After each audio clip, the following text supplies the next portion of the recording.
Alright, hey everyone, Cassius and Sharky here with the grand finale review of The Hollow Crown.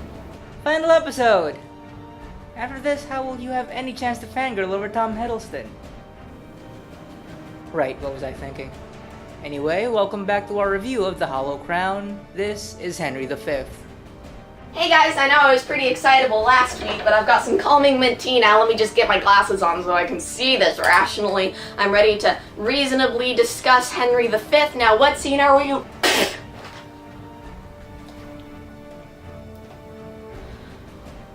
I'm gonna go make some more tea.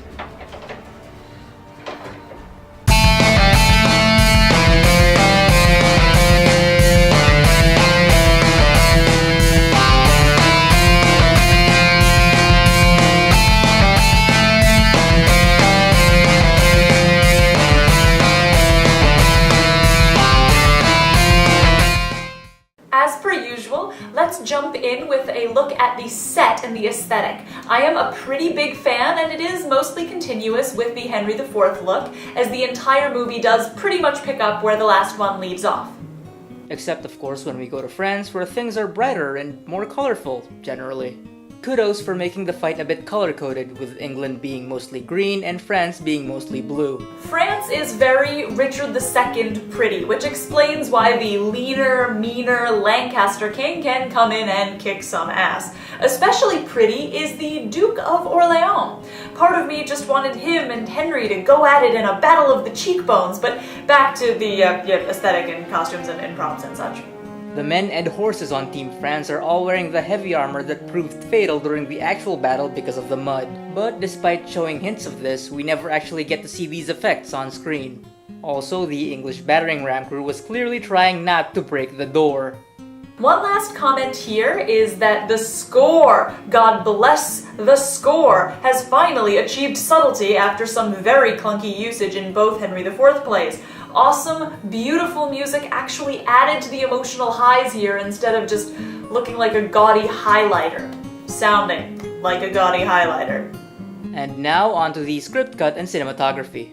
I really liked the setup of this movie, which presented the choruses as a flashback, not a theatrical presentation per se. The apology inherent in the choruses actually really worked for me, since he can't bring back the king and the England that he remembers, but he's inviting us into his memory and his knowledge of them. When he finally revealed himself at the end, I was sold.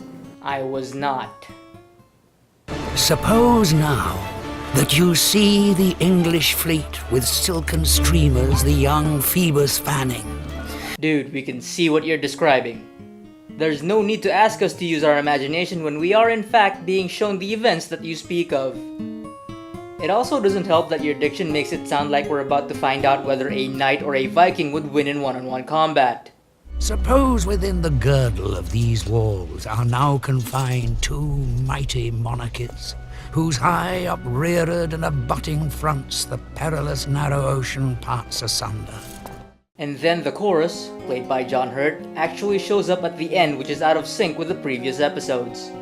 As far as the cinematography goes, we get some more great outdoor shots, like when Henry leaves for France, drawing comparisons to Richard's Ireland expedition and Bolingbroke's return trip in Richard II.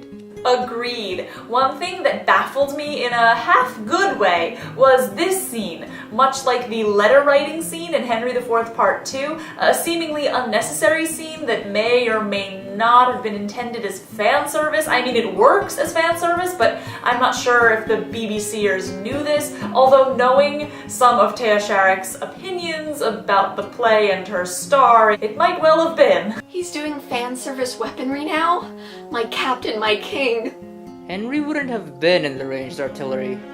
Well, the battles here in Henry V, in my opinion, while not as emotionally involving as Shrewsbury on a character level, the battle from Henry IV Part 1, are much better looking and more action-packed. The intensity was high and I was incredibly invested.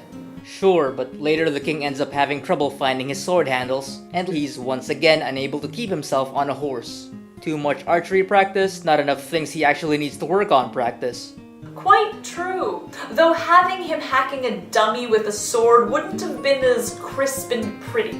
That's a good point. I mean, you wouldn't want to see a shirtless, sweating, physically intense Tom Hiddleston repeatedly thrusting into a willing partner, right? But ha ha. Anyway, the battle is rough, the level of seriousness here seems appropriate, with the comic relief just as viciously cut down as they were in the Henry IV plays, but here with this battle scenario it feels right, if a bit relentlessly heavy. I liked it. My only dislike is the ridiculously sharp cut of the ceremony speech, which is to say the entire thing is gone. That's where he textually summarizes and moves past both Richard and his father. I mean, come on. What art thou, thou idle ceremony? What drink'st thou oft instead of homage, sweet but poisoned flattery? Oh, be sick, great greatness, and bid thy ceremony give thee cure.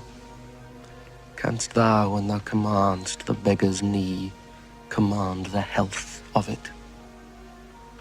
The St. Crispin's Day speech gives off a "we're all going to die" vibe thanks to Henry crying during the thing, and it's only heard by a few people instead of the weary troops who needed to hear it for the morale boost. Which for me was totally fine. It gave the scene an intimate, somber feel, which felt right to me because it's all about how few people they really have there with them. And this hug right here is about as awkward as Draco and Voldemort's. What? This is so poignant! You can't compare either of these guys to Voldemort! I can compare the awkward levels. But that hug, besides being incredibly moving, did inspire me to realize that the final bizarre meet-cute scene might make more sense than I had ever realized. From Henry's perspective, he's a king, and people don't and can't touch him. He lives a world apart with no actual human contact, and now that he's finally meeting someone with the social standing to marry him, it is absolutely new for him, which explains why the scene is so painfully awkward, but actually makes some kind of sense. Of course, from Kate's perspective, it's just bonkers, but hey, when you lose a war, it happens. Like having to deal with a man who said stuff like this. I love France so well, I will not part with a village of it. I will have it all mine. Way to not sound like an abusive boyfriend there, Harry. Also, stuff like, Notwithstanding the poor and untempering effect of my visage. Now, beshrew my father's ambition, he was thinking of civil wars when he got me. Therefore was I created with the stubborn outside. yeah, first off, I don't want to think about Jeremy Irons having sex, and when I'm being wooed, I really don't want to think about Jeremy Irons having sex. Also, yeah, when I think about men who look like iron-faced animals, I totally don't think of the Hound from Game of Thrones. No. Of course, I think of Tom freaking Hiddleston. Did they not have mirrors in medieval England? Oh wait, right there, in Richard II. There we go, they did. If thou canst love a fellow of this temper, Kate, whose face is not worth sunburning, but never looks in his glass for love of anything he sees there, let thine eye be thy cook. And now, onto the performances. Did you pluralize performances? This is Shakespeare's most egregious one-man show ever. Yeah, let's get the smaller roles out of the way. Fine. I, for one, very much approve that there are actual French people in the French court. Yes, props to them for that. I will, however, cop to being slightly distracted by the Duke of Gorgeous face during those scenes, though. I kid, I was paying attention. Seriously. Sort of. Lambert Wilson's King Charles was great, though he does sometimes speed through lines for reasons that escape me. Melanie Thierry takes her small role as Princess Catherine and gives it all she's got. Coming off as adorable, but substantial. I still don't know why she's the only French person who can barely speak English. Heck, her older sister Isabel, in the English court married to Richard, didn't even have an accent. But, of course, we can't forget the Dauphin, who was slimmed down in this cut of the play without the, well, bestiality jokes, and he comes off as a real victim of the war, a sharp player who was outplayed, but not a complete fool.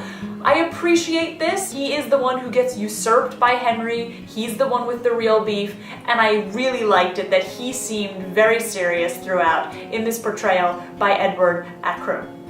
Julie Walters as Mistress Quickly rocks the Death of Falstaff speech, despite the shaky camera work. I get that they're going for a documentary-style shoulder cam here, but it's a bit much. Montjoie, played by Jérémy Coviot, was a very matter-of-fact, uncannily professional messenger whose continual presence was impressive.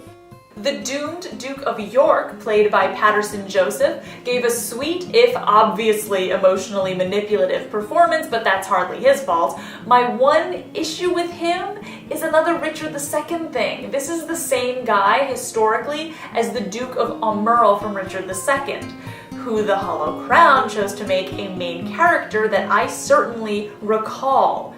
These two actors are not the same guy. Are we just really supposed to be pretending that Richard II never happened, people? And now we should probably discuss you-know-who. That we do. Tom Hiddleston brings compelling emotion to this role, being intense in the battles and visibly feeling the loss of his friends from his former life, voice cracking at the Bard Office dead speech. For when lenity and cruelty play for a kingdom, the gentler gamester is the soonest winner.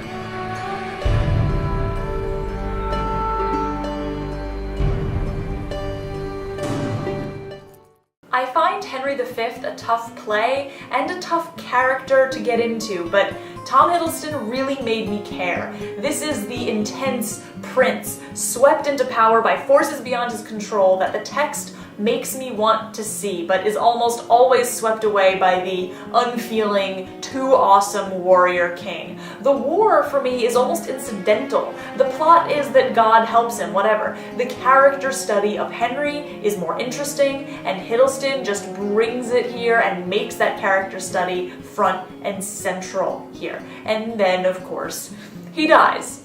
Freaking hell. Yep, a great and immortal Shakespeare story, and we more or less end on an inner title that says this.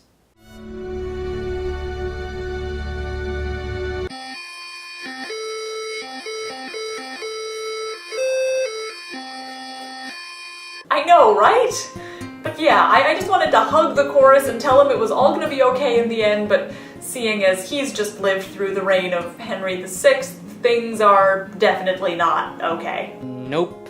But how weird is this? This might be the first time ever that people will want to see the Henry VI plays just to see how Henry V's death plays out. I mean, it's possible, and we'll see. Oh, hung be the heavens with black, yield day tonight! Well, we're going to end this review before Cassius starts acting like it was Tom Hiddleston who died. Hey! Seriously, it would be bad, like Death of Rudolph Valentino bad. Okay, guilty. Until then, this has been Sharky. And this has been Cassius. Old men forget, yet all shall be forgot, but he'll remember with advantages what feats he did that day. By that I mean he's gonna go Falstaff all over the details.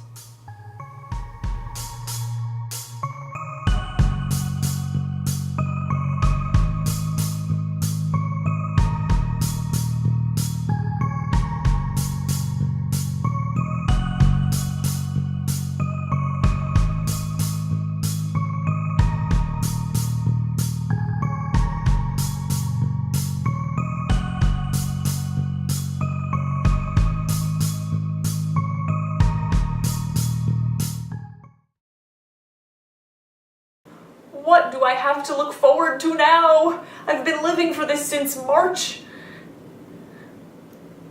I'm feeling a little Inigo Montoya at the end of The Princess Bride right now. Blast. Oh wait, isn't Joss Whedon directing A Much Ado with Nathan Fillion as Dogberry? That might do it.